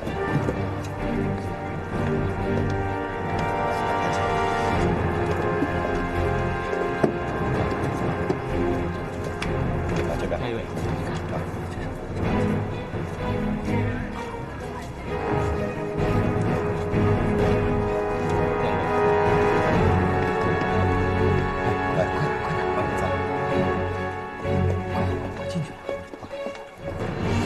已经从外面走了，看清楚了，看清楚了，赶紧行动。是。请问你是许林德吗？我是许林德，我们是公安局的，请你跟我们走一趟。你们想干什么？我是外国专家，你们不能抓我。许林德，别演戏了，你应该知道我们为什么抓你。你们在监控我？哼，没想到吧？那我告诉你，你的同伙落网了。我抗议！我是外国人，我有外交豁免权。带走。是，走，我抗议！你们不能这么做。这些手套和手帕上都沾染了放射性尘埃，可以用作标本，来检测核武器的数据，包括核武器爆炸的当量及原料成分等等。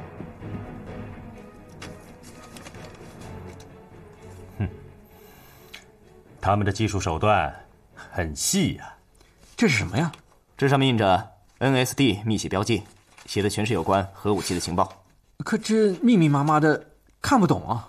这是他们写情报的特有方式。这些情报都以不分行不分段，没有标点符号的格式书写，也全部都用英文大写排列。哦，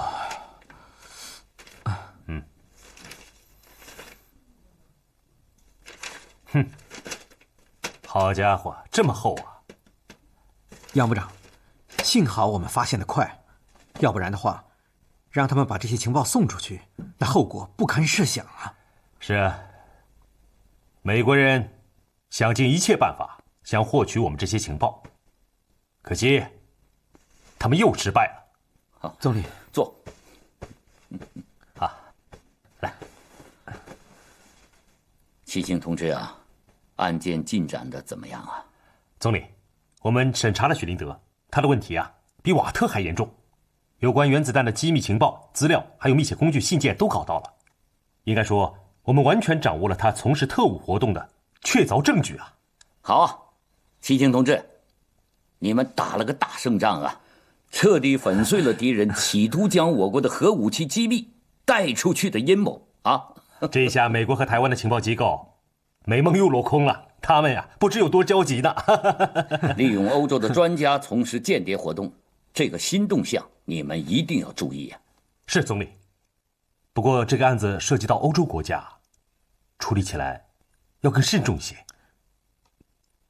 刚才那个许林德还在外面叫嚷呢，说我是外国专家，享有外交豁免权。张文琪同志啊，依你看，这个案子该怎么处理啊？总理，您问我的意见？是啊，你是具体经办这个案子的嘛，你是最有发言权了。这个，张文琪同志，总理问你就说嘛。总理，我认为呢，这不管他是哪个国家的人，只要他从事了间谍活动，我们就一定按照我们的法律来办。好啊，张文琪同志的意见我看很好嘛。对特务活动，我们只要掌握了确凿的证据，就严格的按法律来办，不要怕引起国际纠纷，引来风波嘛。是，总理。父亲，中共刚刚驱逐了2名欧洲派驻在大陆的专家，罪名是从事间谍活动。这么说，你们的计划又失败了？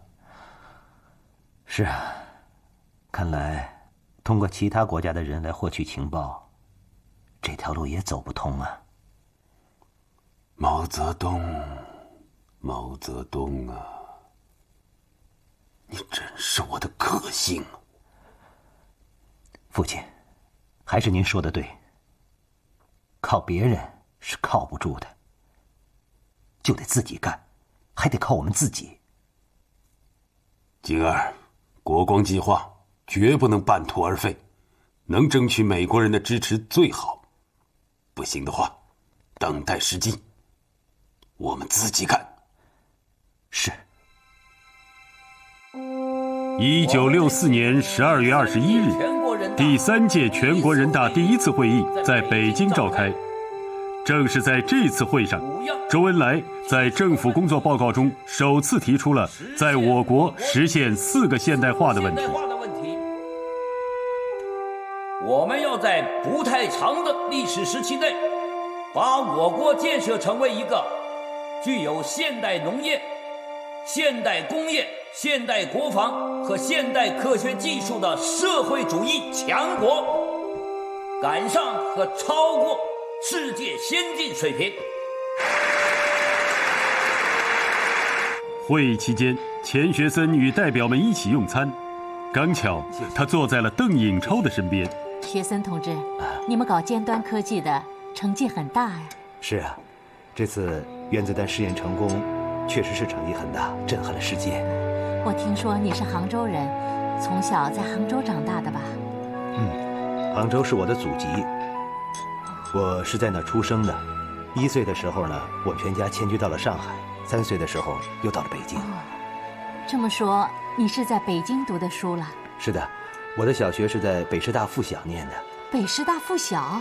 薛森同志，那是什么时候啊？大概是1921年左右。哎呦，薛森同志，今天真是大水冲了龙王庙了。那个时候啊，我正在北师大附小当老师呢。是吗？那这么说来，您是我的先生啊。我应该没教过你的课，否则我会记住一个叫钱学森的优秀学生的。那您也是我的先生，我以后不能再叫您邓大姐了，要叫先生了。你知道我今天晚上吃饭跟谁同桌吗？谁呀？钱学森。钱学森？哦，对啊，我们聊起来才知道，1921年的时候，他在北师大附小读书呢。那时候你是北师大附小的老师，你不记得这个学生了？我没教过他的课，不过学森同志一定要叫我先生。没想到小超还有这么出色的学生啊！他真是太了不起了，原子弹试验成功，他是大功臣吧？安来，你笑什么？小超啊，有些东西你还真不了解。我告诉你，钱学森主要是搞导弹火箭的，具体搞原子弹的是另外一些人。是吗？这么说，我是张冠李戴了。有一点，当然了，学森同志对原子弹也有贡献，他参与了一些决策性的工作，还有人才的推荐等等啊。这都是你对我平时严格保密，让我差点闹笑话。还好，我只跟他说搞尖端科技有成绩。好，我错怪你了。保密工作，中央一再强调。我是总理，要带好这个头啊，小超。虽然你是中央委员，但不属于你的工作范围，我当然不能说啊。不是我的工作，我也不过问。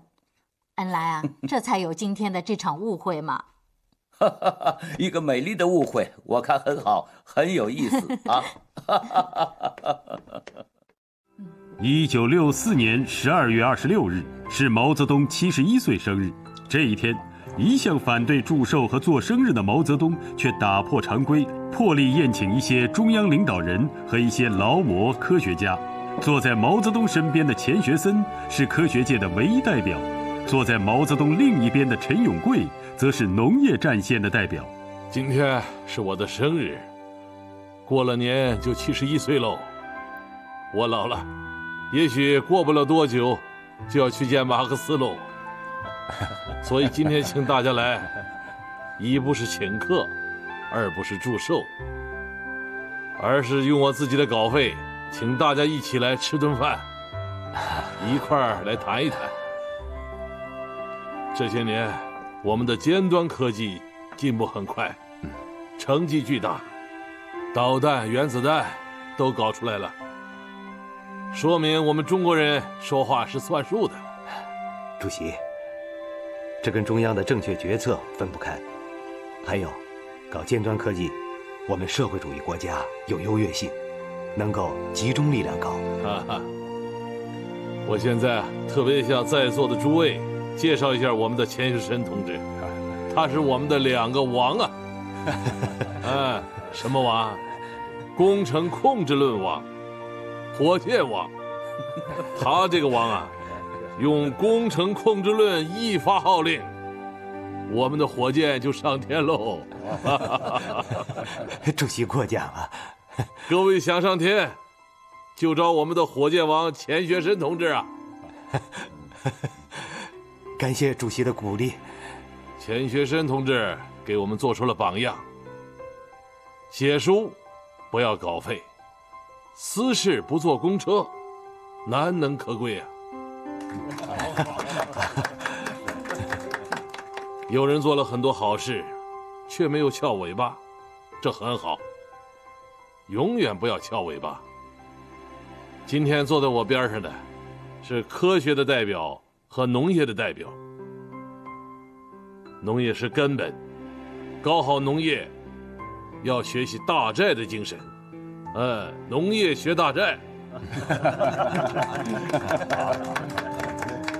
搞科技、搞国防建设，是个拳头。要使拳头有劲，屁股就要坐稳呐。屁股就是基础工业。过去我们有教训，交了学费就要学聪明，建设要按客观规律办事。只能是有多少钱办多少事，要少而精，集中力量打歼灭战，要有战略后方。从现在起，要加强大三线的战略后方建设。来，为大三线干杯！来，好。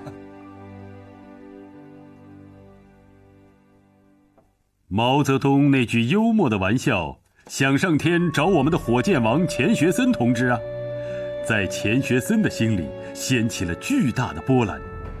他想到了人造卫星，此时苏联、美国早就发射了人造卫星，我国也在1958年2月成立了以钱学森为组长、赵九章为副组长的卫星领导小组——中科院581组。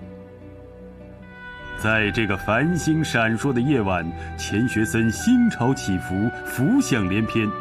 他首先想到的是1958年5月17日，在中共8届2次会议上，毛泽东面对代表们议论纷纷的美国第一颗人造卫星上天，断然提出：我们也要搞人造卫星。我们要抛就抛大的，也许要从较小的抛起。但像美国那只有鸡蛋大的，我们不抛。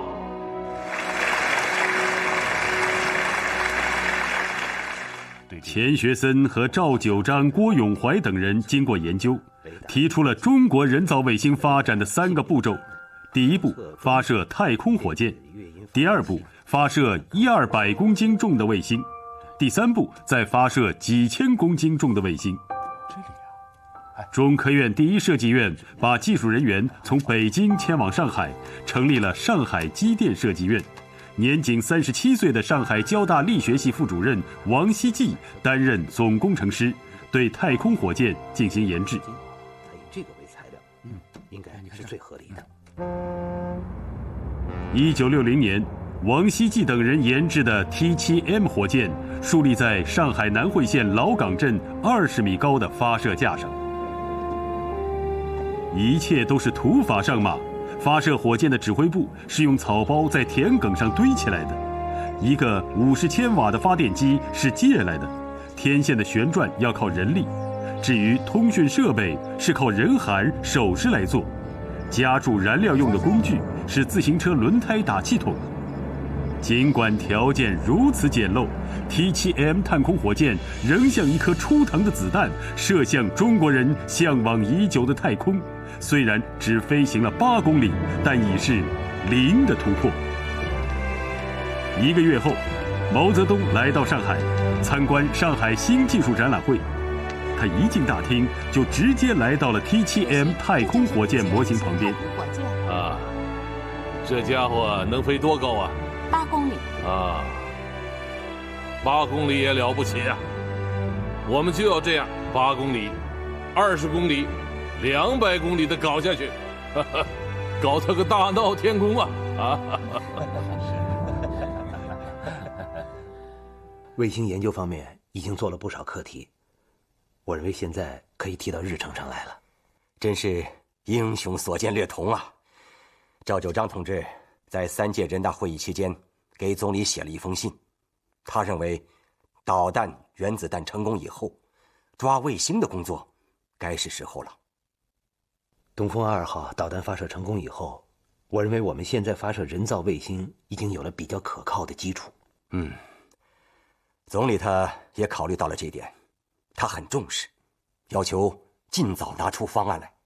发射人造卫星是一件非常复杂的事，只有尽早准备，到时候才不会误事。是啊，这件事我和总理也经常议论。前几年呢，我们在这方面的条件还不够，但是我们也做了些基础性的工作。去年国庆节时，毛主席还专门问过这件事，是该动手了。卫星对国防建设影响太大。去年我们还没有爆炸原子弹时，美国就用卫星侦察到了，很厉害呀。卫星的作用还不光是在军事方面，可以搞测地卫星、广播通讯卫星、气象卫星等等，尤其是载人卫星，将来的前景是非常广阔的。从我们目前具备的条件来看，发射10公斤的卫星是可以实现的。